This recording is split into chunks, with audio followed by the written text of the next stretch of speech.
I would like to call upon stage Kabir Taneja, who is the fellow at ORF, to share his expertise on the world of terrorism, intelligence, and counterterrorism. The module will be around 40 to 45 minutes, and I request the speaker to adhere to the timings. Good afternoon, everyone, and it's good to be here and good to see some familiar faces as well, which I often see at ORF events. And thanks to the Usanas Foundation and Dr. Pandya for the invitation on a very interesting and broad topic. We are talking about terrorism, we are talking about counterterrorism, we are talking about the role of intelligence. The intelligence question is very interesting, which I will come to later on. But it's interesting because through the Ukraine crisis, how we approach intelligence, how do we use the intelligence that we have, or how agencies use intelligence, how they have intelligence that they have has changed drastically. Specifically since most of the intelligence apparatus that we're used to seeing belongs to the era of the Iraq war, the Afghanistan war, and so on and so forth. But I'll come to that later on. Beginning from, conceptually beginning with the idea and the issue of terrorism. I think we are in a year that how we have known terrorism, how a lot of you have grown up listening about terrorism and counterterrorism and so on and so forth. It's changing. And I would like to start with sharing a question that a student asked me just last week. And the question that she asked was terrorism a big thing before 9/11? Right? So there is this red line which exists of how people know terrorism after 9/11 because of the events that happened, that took place in the US, and what terrorism was before that, right? So a lot of people actually don't know or think that 9/11 was that time when terrorism sort of peaked, and also the time when counterterrorism became a big sort of policy issue globally. Which is, of course, not true. I mean, terrorism has existed for a long period of time. We know from the era of PLO, hijackings used to be a very commonplace issue in the 70s and the 80s. And movements such as in Kashmir, whether it's Khalistan and so on and so forth, has been there for a long time. But what changed, of course, in 9/11 was that terrorism, landed at the doorstep in Washington, D.C. The sole superpower in the world was attacked, and that changed the framework. That changed the idea of how we approach terrorism, because the US decided to enter the theater of counterterrorism with its entire military and diplomatic might. So if you theorize this, it's called a swords and shield approach, right? So earlier it was much more shields from their side. They had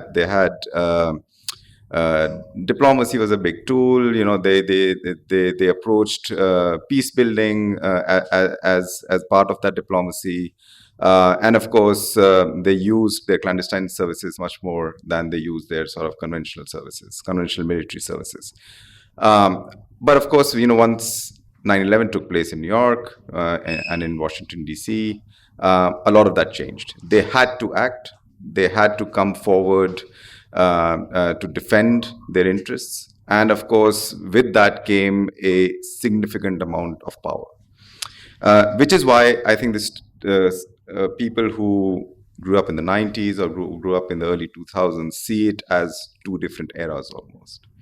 Because the imagery of 9/11 was one of those rare sort of terror attacks which were broadcasted live. People were watching it in their living rooms. That image of the towers burning or the Pentagon being attacked still remains as some of the most pivotal images that have been captured.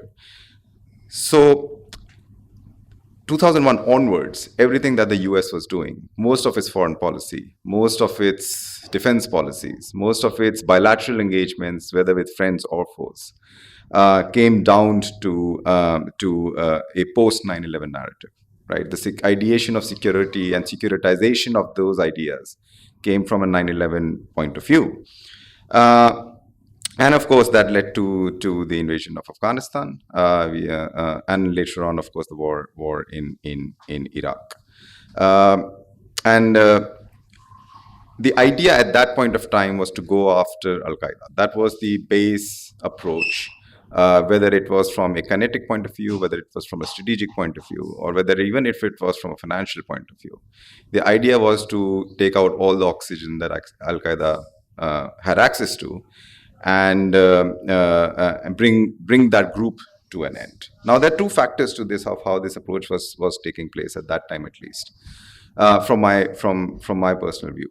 Uh, you know, Going back to the sort of the swords and shield approach, the idea of going after Al Qaeda in Afghanistan was not something new to the intelligence services, at least. They were sort of tracking Al Qaeda leaders in the Middle East much before they were in Afghanistan, in parts of Africa. There were multiple attempts to terror attacks in Southeast Asia, in South Asia, and so on and so forth. So that the threat was always there, right? But the Americans at that point of time had very little skin in the game. But as I said before, that changed in the post 2001 era. So I'm not going to go and dwell too much on what the 9/11 era represented. I think most of us are very aware, since I'm at least a large chunk of that period, a lot of us sort of lived through. So we know that what the American view of things were. We've seen the unfolding of what happened to the Iraq War. Basically, we've seen more recently the unfolding of what happened in Afghanistan. When the deal was signed with the Taliban to exit in 2021, and we saw the Taliban take over Kabul on August 15th in 2021. But now, as of today, and I wanted to keep this, of course, much more contemporary. As of today, we are at an inflection point of what the war on terror was. I think there is a significant level of fatigue in the political system in the US of the two wars that they had fought for 20 years, and how that has fed into public perception of both the American governance, the American military, and so on and so forth. If you went to the US over the past, I don't know, let's say 2-3 years, and you talk to, let's say, political science students at the universities who are born in, let's say, 97, 96, or somewhere around there, a lot of the sort of deeper understanding of why the Americans attacked Iraq and why they attacked Afghanistan, who were they chasing, that depth of knowledge is not there anymore. So they know that, yes, we've been fighting there for 20 years. They know we've been fighting in Iraq for 20 years as part of their counter-terror narrative, as part of their counter-terror operations. But ultimately, beyond a point, what were we chasing? What was the American system chasing? Or what were American policies changing? And that's a fair question to ask, because I think that metamorphized into various different aims over the years. From Afghanistan, we saw the initial aim was, of course, we are going to target Al-Qaeda, we're going to try and find Osama bin Laden, we're going to push the Taliban to give us Osama bin Laden up. And then that sort of got mixed with nation building, mixed with state building, getting Afghanistan towards more, or pushing Afghanistan more towards a democratic process, and so on and so forth. Even India has taken part in that. But all that thinking was ultimately not feeding well into the American domestic system. After a while, there was fatigue. There were questions raised of what are we still doing there. And if you take a step back today, after 2 to 3 years since the Doha deal, and you ask the American diplomats, the American politicians, and the servicemen who actually served there over the 20 years during various tours and stuff, all three have a very different perception of what happened in Afghanistan, right? The political side of thing is that, look, it was really a burden to domestic politics, right? Because we were spending X amount of money there with very little returns. The soldiers were still being attacked every now and then, so we were getting these bodies flown back, which was a really bad sort of view of the war, which we could not explain anymore, that why we are still there. So politically, it had become a burden. Right. Now, diplomacy-wise, of course, I think there was more of a middle ground. I think there were a lot of diplomats who have served in Afghanistan who had become skeptical long ago of what are we doing here. There were other diplomats who were a bit more positive about things. They wanted American presence to remain. They wanted the U.S. to have a continued say in Afghanistan, which of course then feeds into a continuous say across the region. And they were also some of them were also just doing their job. So once their job of dealing with Afghanistan was finished, they just moved on to whatever was handed to them next. As diplomats, you get new assignments and you move on.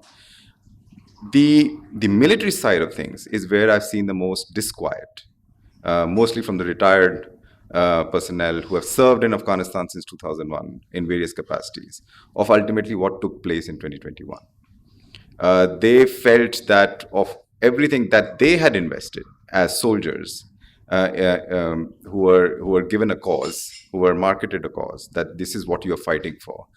They believe the Doha deal was something that completely backtracked on what initially they were promised, that we are going to, as part of the 9/11 sort of legacy, that they are going to change Afghanistan in a certain manner, that there's going to be a level of prosperity even for the Afghans, and that there is going to be a level of change that they sought and they sacrificed for. That was the narrative, right? So now, in as far as the Afghan war goes and the terrorism narrative goes, so now in the U.S. at this point of time, there are these three narratives running parallelly. So often you will read something from, let's say, a retired general, which even yesterday one of them had a piece out in the Hill, where they still continue and say, like, look, Al-Qaeda is still a very big problem in Afghanistan. While if you pick up a United Nations report, you can possibly also read praise for the Taliban for fighting Al-Qaeda and Islamic State. So there are these multiple sort of factionalized views on counterterrorism, which in the post 9/11 era didn't exist. Obviously, there was a unanimous approach that we need to weed this problem out. So today it's fractured. There are three highways that have taken shape. One of look, it was a lost cause, we can't do anything. One of nonchalance, and the last one is, of course, that we have abandoned something that we believed in, and we have not received any returns from it. Now, all this is happening at a time when global political systems are changing, right? So multilateralism is being questioned. The utility of multilateralism is being questioned, especially from a counterterrorism perspective, right? So what did the UN do over 20 years? Because from a general perspective, or from a people's perspective, the idea was that the UN is going to stop the wars, or the UN is going to stop collectively get together and work against terrorism, and so on and so forth, right? Which never happened. So, and which was a bit of a wild expectation anyway. But the point is that, again, that narrative correction never happened. So people did believe that when the 9/11 sort of post 9/11 idea was moving forward, that UN was going to be one agency where everyone is going to come together. They realized, they saw what happened in New York, they saw what happened in DC and in other parts of the world. And through the utility of American power, they can also achieve the similar aims that the US has now, which is basically weeding out terrorism and terror groups. And that is something that a lot of countries had been asking for a long time at the United Nations, right? But the problem is that even something as basic as, let's say, defining terrorism. Who is a terrorist? How do you define it? How do you say that, okay, that person, we believe as United Nations or any other multilateral system, that that person or that group is a terrorist? Something as seemingly simple like that was also not given the kind of weight that an institution like the UN could have given. Hence, 3 days ago, Maulvi Muttaqi, who's the new sort of foreign minister of the Islamic Emirate in Afghanistan, released a statement, or released a talk, literally saying that, look, at some level, the West was even unable to define what terrorism was while they were fighting us. So basically taking a jibe at the entire system that was developed in post 9/11, where they tried to get a consensus built on what is terrorism, what's a terror group, who is a terrorist, and so on and so forth. Um, and I think moving forward now, all those issues are going to get more difficult to gain consensus on, because the arguably the post 9/11 era is now truly over. So that the American push, which was leading everyone towards that one solidified direction and aim, is not there anymore. They have diversified. They're not interested. We saw the way the U.S. Conducted the exit from Afghanistan. It was chaotic, but they really, really wanted to get out. They really wanted to leave that baggage behind. They really didn't want any more play in it. So even if you see Iraq right now, right? Yes, there is U.S. presence in Iraq. There is U.S. presence in Syria. There's a very sort of concentrated effort through Inherent Resolve, where they want to target the Islamic State. They have killed the Caliph 3-4 times now. But beyond that, they don't want big boots on the ground. They don't want large sections of their military to be fighting those wars where they know that, specifically now, that they cannot win. So that political thinking has changed. And it has changed at a time when terrorism in itself as a topic is not popular anymore. So there is a belief that, okay, fine, we've left Afghanistan, we've left Iraq, Al-Qaeda is diminished, Islamic State, the caliphs have been killed multiple times, that this problem is not as big a problem as it is today, right? So from the US perspective, when it comes to extremism or terrorism, now they're thinking of things like QAnon or anti-vaxxers, or this whole gambit of, let's say, far-right extremism in the US, as we saw through the January 6th riots in Washington, D.C. So their entire sort of view of terrorism has moved more towards a domestic point of view, rather than the transnational one that existed for a long period of time. And that's a point of criticality, where you can see that entire war against Al-Qaeda, the entire war against Islamic State, is now just one of the things that they're doing when it comes to CT, or when it comes to looking at terrorism. They're much more worried at this point of time about, let's say, far-right radicalization, because it feeds into their democratic systems. It feeds into the elections. It feeds how they politically remain in power, whoever it is at that point of time. And that's what worries them. We've seen that if you go deep into, let's say, studying something like the QAnon phenomenon, which from an academic point of view, I don't think many have done in India. It really, really rankled the systems there. There were people in thousands that would come out with the QAnon flags and have sympathy or the ideation of what QAnon is. Till today, no one knows who or what QAnon is. There's no clarity on it. But that very idea that sort of took off online, basically through a quasi manifesto, had that much power and had that much visibility that people started to fall for it. That's what rankled them, and that's something that really, really powered a shift away from transnational terror or even from Islamist terror point of view. So from an intelligence point, from, let's say, a tactical point and a strategic point, I think there are still significant capacities against groups like Al-Qaeda and Islamic State. But the political push has moved. That raises an interesting question as to, if there is a revival, let's say, of Al-Qaeda, fully possible. If there is a revival of the Islamic State, again, fully possible. They don't need a figurehead anymore to have significant presence. Africa is a great example right now. Countries like Mali, countries like Niger, Gabon, all these countries that have had Western presence till recently. France was there, the US was there. US still has a big drone base in Niger. So US has still not called their coup a coup yet, because they have assets there. They were fighting the Al-Qaeda, they were fighting Islamic State aligned groups. And as soon as the coup took place, A lot of these groups actually release statements, like official statements, saying that, look, finally, even we have managed to do what the Taliban managed to did in Afghanistan.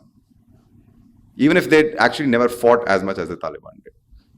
But the idea and the imagery of the West moving away from counterterrorism,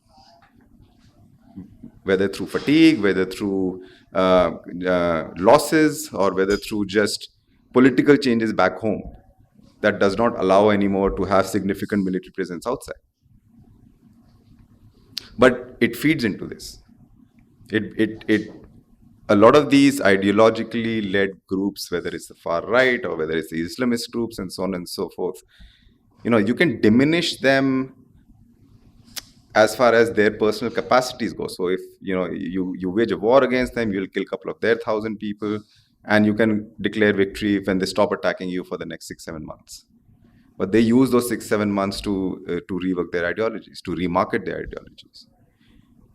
So Islamic State is a very, very, very good example. Since Abu Bakr al-Baghdadi's killing in 2019, they've had 3 more caliphs, all basically pseudonyms. We don't know their faces, we don't know who they are, we don't know what kind of hierarchy now exists, how much power do they wield, and how much power do they wield on ecosystems that claim sort of support to the Islamic State from Africa, from South Asia, from Iraq, Syria, and so on and so forth. We have no idea. And the worst part is, even a lot of these smaller groups in these parts of the world that give, let's say, bayat to the Islamic State caliph, they don't know who that person is. They are giving bayat to the ideology. As long as someone is upholding that ideology, as long as that one group is saying that this is the figurehead, we are going to take this the figurehead's word for it, that's all they need. And once they do that, and let's say you take your eyes off that kind of churn that is taking place, it will only multiply, it never goes down. Ideology is something that you cannot defeat. It will always be there. You can maximum manage it. So when we are saying, right, when we say something like we are going to root out terrorism, how? We've been trying that for what, 60 years?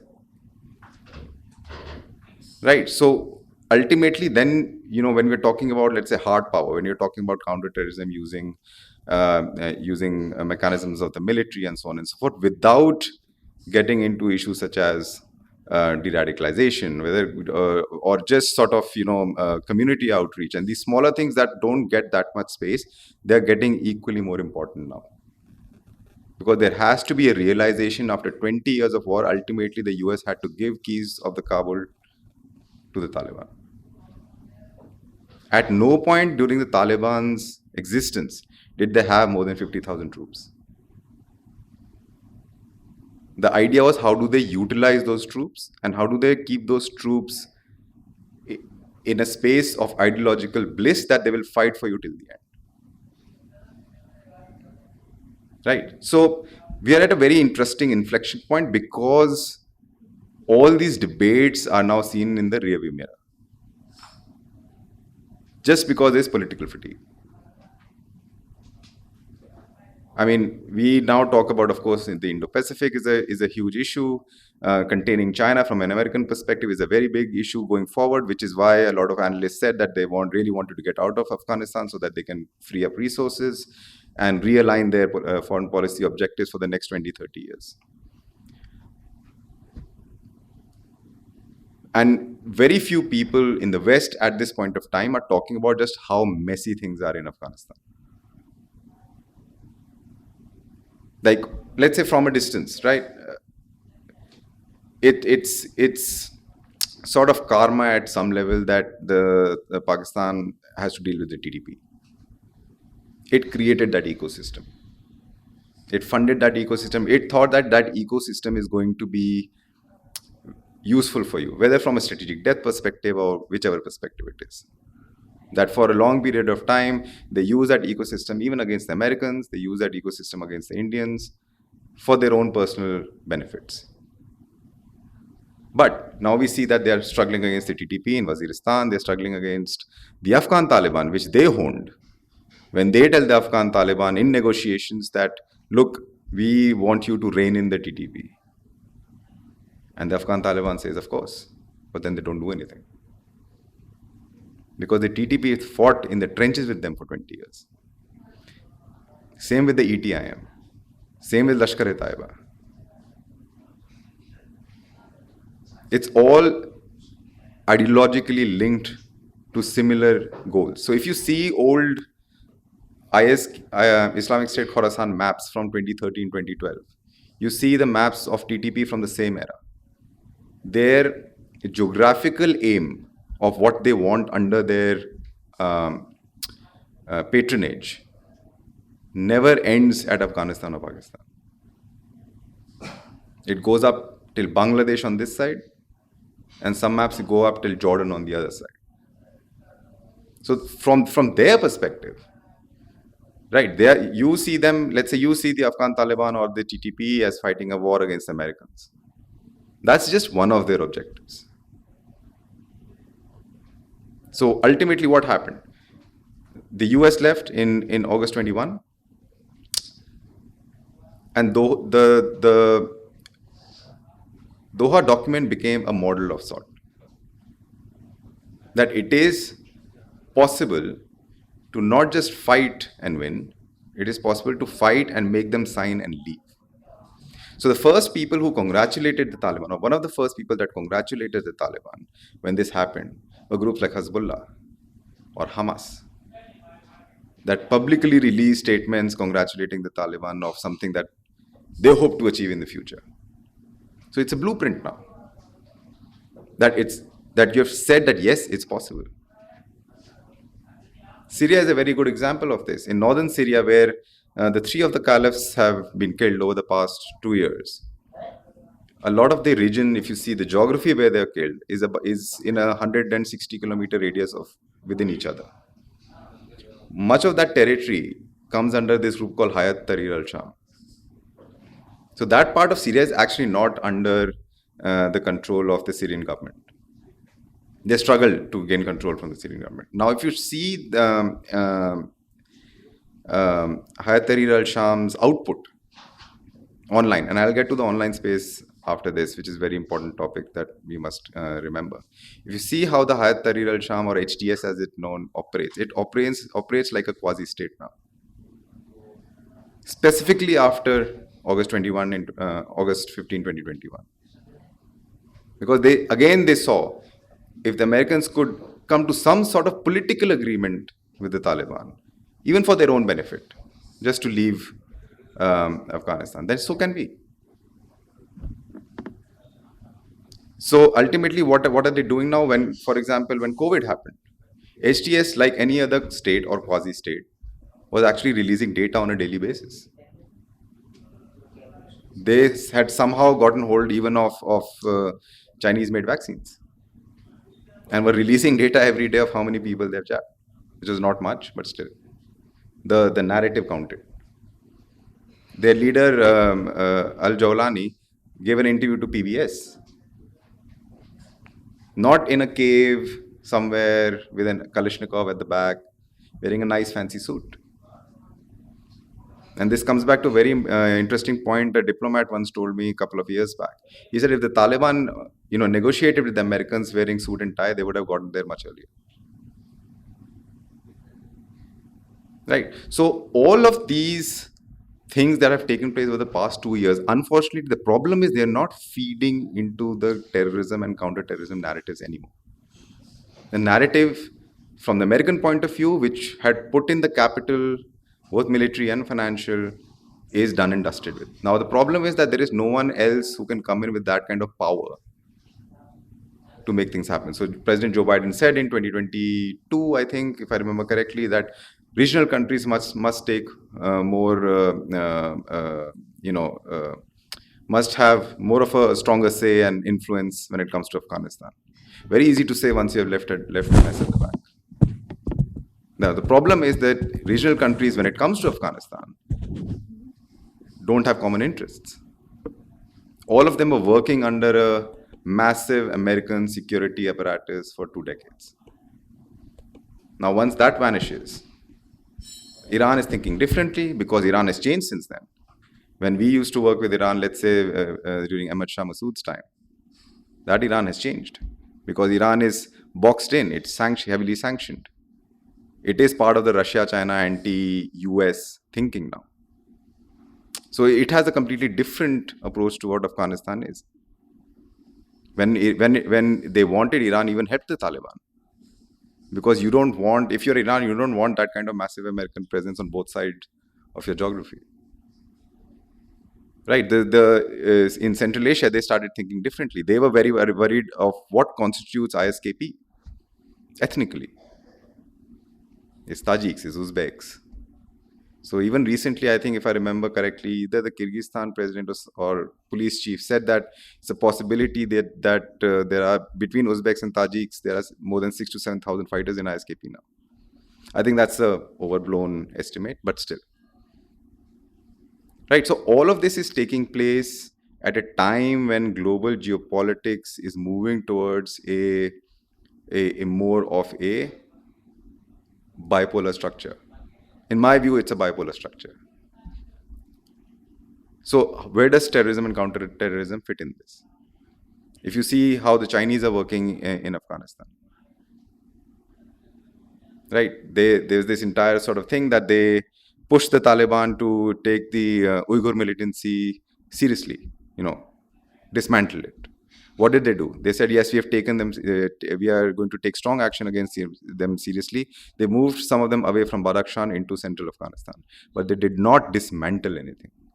Why? Because again, the Uyghur militancy fought with them. ETIM is still very prevalent in Syria. And the local factions in Syria protect them because they fought for their causes. Now, there's very little, chance of, let's say, Chinese and Americans working on counterterrorism together, which was the case after 9/11. Because the Chinese at that time saw this is a great time to actually put forward that Uyghur militancy is a problem for us. And if you see the initial sort of talks that happened in 2001, 2002 in the UN, the US took them seriously. It's not like they completely dismissed it. So, it's, as we are moving sort of forward into this big power competition and the West versus China narrative and so on and so forth, militant groups and terror groups are actually in a position to benefit from it. They can play sides, because ultimately, if let's say they operate in one X geography, and both the countries that are the superpowers are not really directly connected with the X geography, if it serves their interest, they can support whoever they want to support against whoever they want to support. And we are moving slowly into that direction where it's possible, if, let's say, groups like or entities like the Taliban have the diplomatic acumen to take advantage of these situations that are developing in terrorism. So let's, as a final sort of thought before I take some questions from you, where does sort of India come into this? We have a constant problem in Pakistan, which I think we manage fairly well, especially now. That problem, I don't see it as going away anytime soon. It's an irritant. We treat it like an irritant. But India has also realized that there are other ways to push Pakistan into a corner on this particular issue, rather than just inflections on the border. For example, everyone has been talking about the IMEC agreement, so the India, Middle East, European corridor, or great relations that India has with the UAE now, or with the Saudi Arabians, and so on and so forth. And one of the ways that you can actually help in that, or where India can benefit with that, is on Pakistan. All said and done, where people would say that, look, ultimately, even the Saudis are not investing in Pakistan now, or even the Emiratis are not investing in Pakistan now. These countries are not going to abandon Pakistan. They are bound by much more than just money and economics, right? But that's also an opportunity. that you can sort of become good partners with the Saudis or with the Emiratis and say that, look, this is a problem in Pakistan and this can become a problem for you also in Pakistan. For a long period of time, the Emiratis had banned Pakistanis from working there. Just recently, 3 years ago, they were not getting any work visas because of the issue of radicalization, as one of the foremost issues of radicalization. You've seen just before Crown Prince Mohammed bin Salman was in Delhi, n number of leaks in Pakistani press were like he was going to visit Islamabad first, which he didn't. Right. So India has these opportunities thanks to its economic growth, thanks to being, being recognizing how important economic growth is beyond a point, because it helps you actually even manage such security situations better, because you can develop new partners that were not there before, because they cannot ultimately, ignore what your economic growth is. So when it comes to the likes of Saudis or even pan-Islamist countries like, let's say, Kuwait, or smaller ones like Bahrain and so on and so forth, India was there at the OIC table where Pakistan got up and left. Right. So all these things matter. Even in your counter-terror narrative, all these things matter. It's not just about managing the border. Managing the border, we are doing very well anyway, at least with Pakistan. But all these pressure points that we have to build ourselves now, because the 9/11 order, which afforded us freedom to do these things without, investing too much on hard security, is not there anymore. So we have to find more ingenious ways of doing things. And issues like IMEC, for example, is one of those ingenious ways of doing things. It's not just about economics or trade corridors or picking up a container and taking it to Greece. So moving forward, these kind of changes will have to be inculcated a bit more, because they're long term. They don't have short term gains per se. But if played well, they really can box in entities like Pakistan after a point, which is already sort of economically relevant right now. So I'll just stop there. I don't want to ramble on anymore, but I'll be happy to have any questions if there are on any of these topics. Sir, thank you very much for your presentation on terrorism. My question is that you mentioned that since for a brief moment after the 9/11 attacks, the US focused a lot on putting boots on the ground and basically engaging with terrorist organizations militarily in different parts of the world. Now, since then, there has been, as you said, an inflection point wherein the US doesn't want to directly confront these military groups through hard power itself. So nowadays, like we see with the UN Security Council Committee on Anti-Terrorism Activities, then even the FATF as well, with its grey listing and blacklists of different terrorist organizations and even sometimes sovereign states as well, because of reasons of terror financing. So how has, like, and many analysts also say that many of these terror financing operations use the US dollar as a kind of a currency because of the US dollar's predominant position as a global reserve currency.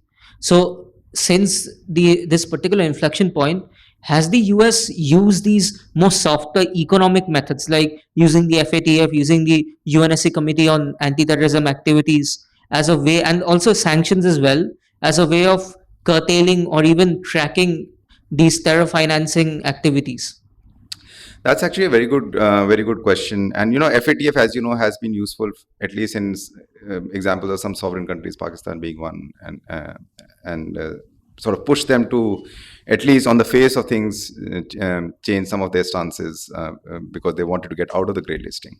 But I think, look, terror finance is a very it's a fluid process, right? So of course, as you said, dollar is a denominant currency and so on and so forth. But let's say you remove all this financial oxygen out of the reach of terror groups. They've started to find new ways around it. Cryptocurrency, for example. Islamic State raised a lot of money through cryptocurrency. They moved a lot of assets through cryptocurrency. The point is that, of course, it's not just about understanding that what kind of mechanisms you can get against these terror groups, whether it's financial or whether it's anyone else. The point is also that you have to understand that a lot of these terror groups also manage to recruit people who know how to do these things. There's a very good book, if you get time, read, called Engineers of Jihad. The role that engineers played in the upbringing of Al-Qaeda in the 90s. Like, circuit makers, IED makers, and people who have done proper college degrees from America, from Britain, and so on and so forth. So even cryptocurrency, or even you see drones, which are popularized by Islamic State, were built by engineers that joined Islamic State from Germany, France, and Tunisia and other countries. Right. So you can build these ecosystems when it comes to, you can use the state power and you can say, look, we are going to ban XYZ, we are going to put sanctions against ABC. Sanctions is a very good example. It has extreme successes and extreme failures. There's nothing in the middle. You've been trying to sort of, let's say, from a sovereign point of view, you have been trying to push Iran into a corner using sanctions, which succeeded till a certain extent when they said, okay, fine, we'll come to the table, we'll talk, and the JCPOA negotiations started. But once that failed, now they know that they have to find other ways and never trust those kind of mechanisms. So ultimately, it was a political decision that unfolded the more sort of mechanical parts of things, right? So, beyond a point, the best sort of mechanisms, I mean, even when you're curtailing terror finance, it's a stopgap approach. It'll work for a little period of time till they figure out how to get around it. So there's some excellent works from ICCT and so on and so forth, excellent papers which go into detail of how, let's say, for example, they approach cryptocurrency and Bitcoin to raise funds, how they print their own weapons now using 3D printers. Not majority, but a good chunk of weapons being used in Myanmar conflict right now are 3D printed. So they're not buying old Kalashnikovs from Eastern Europe or some dealer or something. Someone is coming in the middle of them in technology, using technology and saying like, look, supply chains don't matter beyond the point, we are making it ourselves. How do you sanction it? Who do you sanction? Do you sanction commercial entities? Because 3D printing is a commercial business, you can't sanction it. Right. So the entire idea of curtailing terror finance, I think it was useful till about 2006, 2007, when the avenues of digital payments were very, very limited, or digital finances were very, very limited. It's a whole different ballgame now. And you have to always remember that technology will always remain fundamentally 2 steps ahead of policy. So policy will almost never catch up when it comes to technology. So that gap, or what we do with that gap, is a very open question at this point of time. Hi, sir. Thank you so much for your module on terrorism. I'm a first year BA Global Affairs student from OP Jindal Global University. My name is Riddhi Thiokar. You spoke about how we're at an inflection point, and because of fatigue, the focus of terrorism is sort of depleting in the Western sense. So my question was about whether you think the global South sort of presents itself as a potential ecosystem to bring back terrorism as a priority through their South-South cooperation, or even using the ingenious means you said by smartly sort of curbing terrorism. So do you think global South presents itself as a potential ecosystem? Look, as long as the aims are realistic on what you can do realistically when it comes to terrorism, as technology is a very good point, that you can come up on at least debate of where some of these technologies are going when it comes to security. How do you sort of counter online radicalization?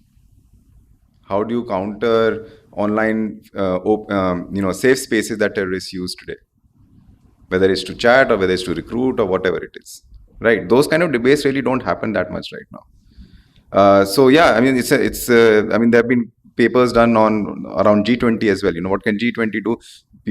Terrorism is not something that really like naturally feeds into the G20, right? But because we are talking about technology and so on and so forth, it has to sort of come into that space.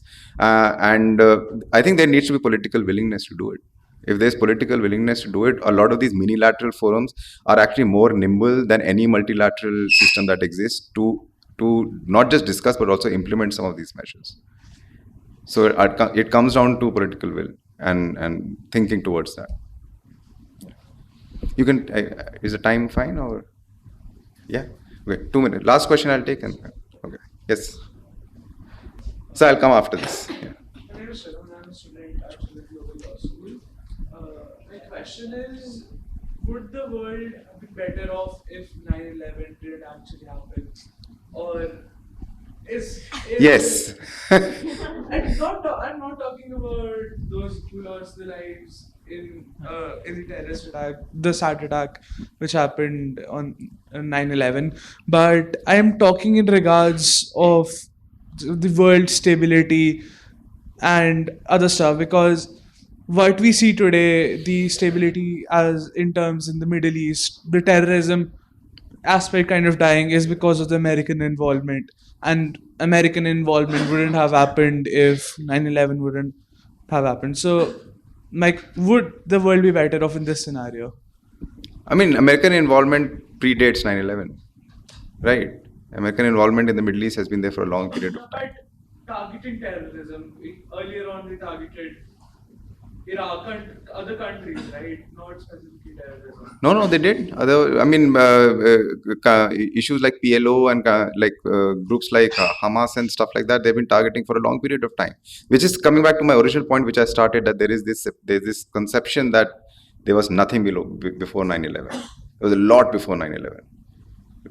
I mean, things like Lockerbie bombing was a terror attack. Kanishka was a terror attack. So a lot of these existed. The amount of power that America brought to the table to deal with it was not the same. After 9/11, they brought everything that they had in the wardrobe. And if you did not align with it, then that was a problem. So that changed. What they wanted was very clear, and everyone was expected to deliver. That was not the case pre 9/11. So that's the change that I can sort of highlight to you. But of course, if 9/11 didn't happen, I think it would have been great for everyone. So. My question is last one. Very quick comment and I can have mic. Yeah, I can't hear.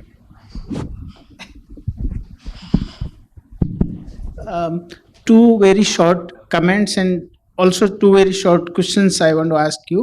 So it's very ironical that one of the most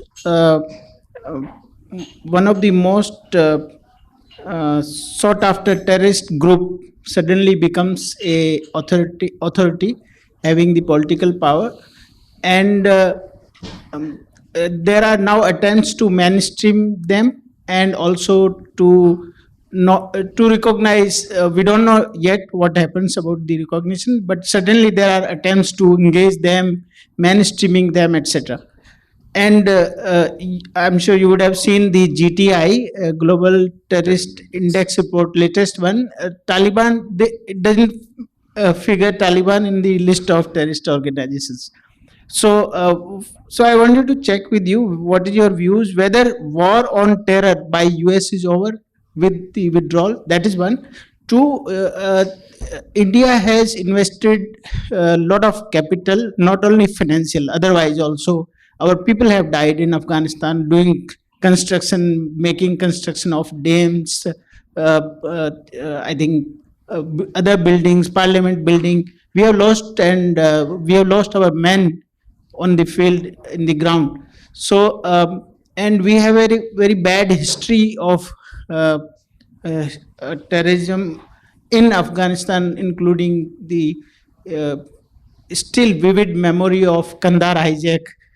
So, what options India is left with now with the new scenario in Afghanistan? What options we are left with? That is one. Secondly, is war on terror over?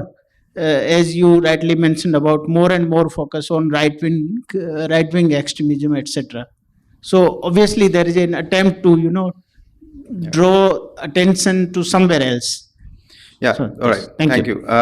So I think, look, as I said, there are three streams here. Politically, the war on terror is over, right?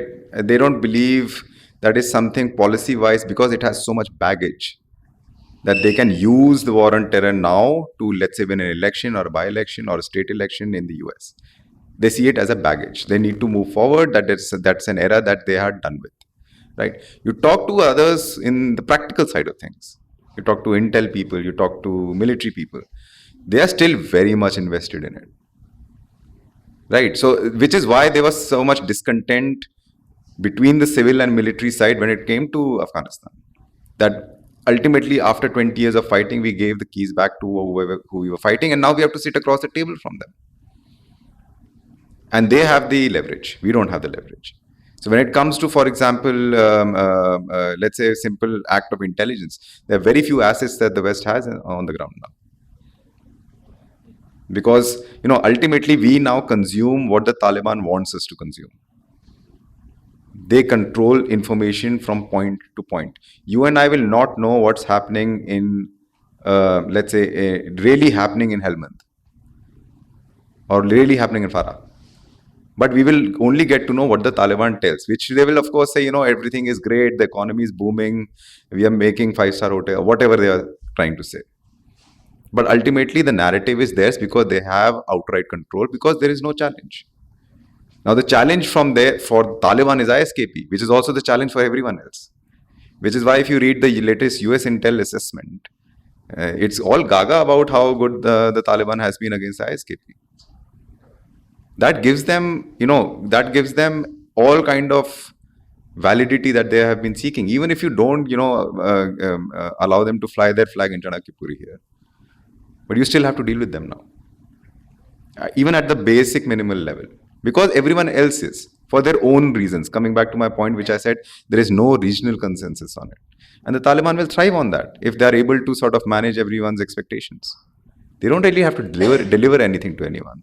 For the countries that they border, let's say in Central Asia, sure, they have to deliver border stability, which they try to do. Iran is a whole different ballgame altogether. Iran's Afghanistan policy changes every 6 hours. So they need to be on top of that. Right. On Pakistan, they are openly, they contest the Durand line. Everything that the Pakistanis did in 2014-15 as Zarbezab exercise in Waziristan, they are doing to them in Waziristan. Because half of the ISKP at least was TTP when it was formulated. So all that is taking place from a very regional perspective, right? So everyone has their own individual aims. There is no consensus. And that's the troubling part when it comes to Afghanistan. So I'll just stop there. Okay, thank you everyone for listening in today. Thank you.